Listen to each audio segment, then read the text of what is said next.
नमस्कार, मैं Deepti Khatuja, head clinical nutritionist Fortis memorial research institute Gurgaon से।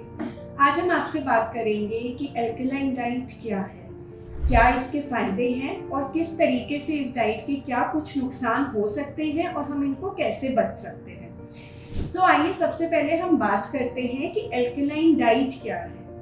आज के टाइम में हम देख रहे हैं कि कई तरीके की डाइट्स चलती हैं, जिसमें से एक डाइट अल्कलाइन डाइट भी है। ये अल्कलाइन है क्या? हमारे बॉडी में ब्लड फ्लो होता है और ब्लड का जो पीएच होता है, यानी कि पीएच जो है वो एसिड और बेस के बीच को मेंटेन करता है। अब हमारा जो पीएच है, नॉर्मली जो ब्लड का पीएच माना जाता है वो 7.35 से 7.45 यानी अल्कलाइन नेचर जो है वो फायदेमंद पाया जाता है। यानी 7 के ऊपर का पीएच जो है वो हमें मेंटेन करना होता है। और ये देखा गया है, ये साइंटिफिक रिसर्चेस में देखा गया है कि हमारी बॉडी के मेटाबोलाइट, हमारी बॉडी का मेटाबॉलिज्म और हमारी बॉडी की डाइट हमारे इस पीएच को मेंटेन करने में बहुत ही मददगार होती है।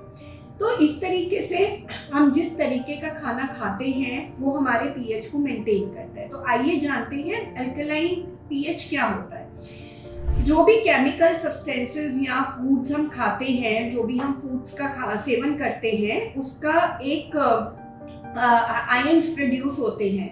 अगर उस खाने के मेटाबॉलिज्म से अगर हाइड्रोजन आयंस का प्रोडक्शन होता है तो वो एसिड क्रिएट करता है और वो एसिडिक पीएच में कन्वर्ट करता है, यानी पीएच को 7 के नीचे ले जाता है। लेकिन यही अगर हमारे खाने के तत्वों से अगर हाइड्रोपेरोक्साइड आयंस का रिलीज होता है तो उससे यानी OH आयंस माइनस का प्रोडक्शन होता है, तो वो हमारे पीएच को अल्कलाइन यानी अबव 7 में कन्वर्ट करता है। और ये अल्कलाइन पीएच जो है हमारे शरीर में रिसर्चेस ने ये दिखाया कि कई तरीके से महत्वपूर्ण पाया गया है। इसीलिए आज के समय में ज्यादा से ज्यादा लोग अल्कलाइन डाइट की बातें कर रहे हैं। अल्कलाइन डाइट क्या है, किन खाने के स्टफ में अल्कलाइन प्रोडक्शन होता है या हाइड्रोजन पेरोक्साइड आयंस का प्रोडक्शन होता है। तो सबसे पहले मैं ये बताना चाहती हूँ कि अच्छा सेवन सब्जियों और फलों का होना जो है वो अल्कलाइन डाइट को क्रिएट करने में मदद करता है। यानी कि आज की डेट में जो रिकमेंडेशन ICMR WHO की दी गई है एशियन पॉपुलेशन के लिए, वो 5 सर्विंग से बढ़ा करके अब 8 सर्विंग्स ऑफ वेजिटेबल्स और फ्रूट्स पूरे 24 घंटे में कही गई है। यानी कि हमारी जो ज्यादातर बीमारियां हैं वो कहीं ना कहीं हमारे ब्लड के पीएच और हमारे खाने के तत्वों से रिलेटेड देखी गई है। और इसीलिए डिजेनरेटिव डिजीजेस यानी शुगर, बीपी की प्रॉब्लम्स हम लोग काफी यंग एजेस में देख रहे हैं। तो इस तरीके से ये देखा गया है कि जितना आप सब्जियों और फलों का सेवन ज्यादा करते हैं, आपकी बॉडी में अल्कलाइन प्रोडक्शन, आपका जो बॉडी का पीएच है, ब्लड का पीएच है, वो अल्कलाइन की तरफ जाता है, जिससे आपकी काफी चीजों को, रोगों को रोकने में मदद करता है। सबसे पहली रिसर्च ने जो ये दिखाया कि ये बोन, जैसे जैसे हमारी उम्र बढ़ती है, हमारी बोन जो है वो बोन की लाइनिंग थिनिंग हो जाती है, जिसको हम ऑस्टियोपोरोसिस बोलते हैं, यानी कैल्शियम का लॉस होता है, जिससे हमारी बोन्स जो हैं उनकी लाइनिंग पतली हो जाती है, वो फ्रैक्चर के लिए बहुत ईजी हो जाती है। तो इसको रोकने के लिए अल्कलाइन डाइट बहुत ही सहायक कार देखी गई है। ये जब आप अल्कलाइन डाइट यानी बहुत सारी वेजिटेबल्स और फ्रूट का सेवन करते हैं, पीएच अल्कलाइन में होता है, तो आपके इंट्रासेल्युलर मैग्नीशियम को एब्जॉर्प्शन को एक्टिवेट करता है, जिससे आपकी विटामिन डी की एब्जॉर्प्शन बेटर होती है। और विटामिन डी जो है वो कैल्शियम रीएब्जॉर्प्शन और एब्जॉर्प्शन में सहायक होता है। अगर विटामिन डी की कमी है तो एडिक्वेट अमाउंट ऑफ कैल्शियम खाने से शरीर में एब्जॉर्ब नहीं हो पाता, जिसकी वजह से हमारी हड्डियां कमजोर हो जाती हैं। तो इस तरीके से अगर आपने अल्कलाइन डाइट का सेवन किया है तो आपकी बोन थिनिंग जो है वो रुक सकती है और कम उम्र में ऑस्टियोपोरोसिस के चांसेस रोके जा सकते हैं। इसके अलावा क्योंकि आपका अल्कलाइन पीएच का, अल्कलाइन फूड्स का सोर्स मेजर विटामिन आपके फ्रूट्स और वेजिटेबल्स हैं, जो कि बहुत अच्छे सोर्सेज ऑफ एंटीऑक्सीडेंट्स हैं, बहुत अच्छे sources of strong free radical formation को रोकने में मदद करते हैं।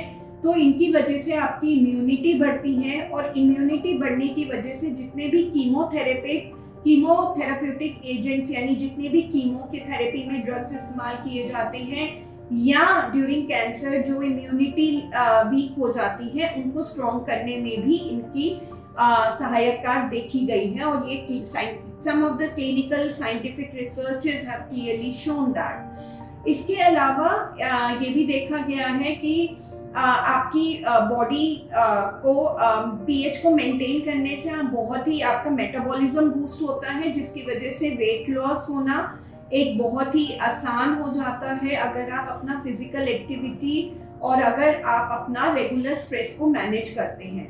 तो इस तरीके से वजन को घटा करके आप इवन डीजनरेटेड डिजीजेस जैसे शुगर, बीपी, हार्ट प्रॉब्लम्स के इंसिडेंसेस को भी कम उम्र में रोक सकते हैं, जो आज की डेट में हम ज़्यादा से ज़्यादा बहुत ही कम उम्र में इन चीज़ों का देख रहे हैं। एक जो ज़्यादातर बात कर रहे हैं हम वेजिटेबल्स और फ्रूट्स की, कहीं ना कहीं ये वेजिटेबल्स और फ्रूट्स अच्छे सोर्सेज ऑफ न्यूट्रिएंट्स यानी कि विटामिन्स, मिनरल्स हैं, लेकिन इनमें आमतौर पे देखा गया है प्रोटीन सोर्स कम होता है।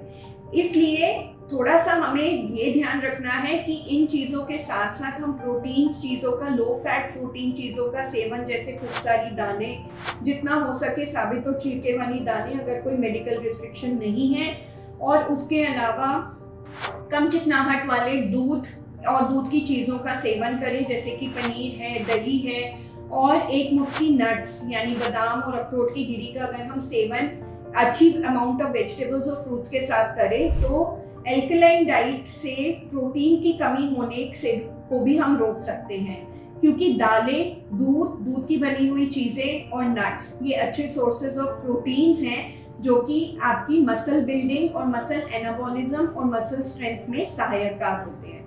तो इस तरीके से अगर हम सही डाइट का फॉलो करें, ज़्यादा से ज़्यादा हम सब्जियां, फ्रूट, सीजन की सब्जियों का सेवन करें, एडिक्वेट अमाउंट ऑफ प्रोटीन का सेवन करें, तो हम एल्कलाइन डाइट भी प्राप्त कर सकते हैं। और उसकी एल्कलाइन डाइट की वजह से जो प्रोटीन की कमी का एक जो नुकसान थोड़ा सा एल्कलाइन डाइट का देखा गया, हम उसको भी रोक सकते हैं और आप हेल्दी रह सकते हैं। शुक्रिया।